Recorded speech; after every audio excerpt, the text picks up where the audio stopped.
मी नाशिकचा बालक आहे आणि हे पद कोणीही काढू शकत नाही। मी पालकमंत्री नसलो तरी काम करण्यासाठी तयार। मंत्रिपदाची शपथ घेतल्यानंतर छगन भुजबळ यांची प्रतिक्रिया। तर पालकमंत्री पदाबाबत तिन्ही वरिष्ठ नेते निर्णय घेतील असं सुनील तटकरे यांनी म्हटलंय।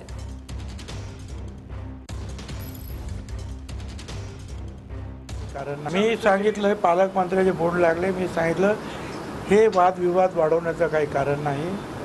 काय एक नाशिकचा बालक आहे ते पद कोणीही काढून घेऊ शकत नाही मरेपर्यंत, त्यामुळे ते आहेच। आणि बालकाला मातेबद्दल जास्तीत जास्त प्रेम असतं, चांगलं घडावं म्हणून तो प्रयत्न मी करणार आहे। त्यामुळे पालक असलो नसलो काही फरक पडत नाही, ते सगळं मुख्यमंत्री उपमुख्यमंत्री काय ते ठरवतील। लागू दे ना, त्याच्यामुळे काय विशेष फरक पडेल असं तर का भाग नाही। भुजबळ त्यावेळेला मंत्रिमंडळामध्ये होते, त्यावेळेला सुद्धा काय ते नाशिकचे पालकमंत्री नव्हते।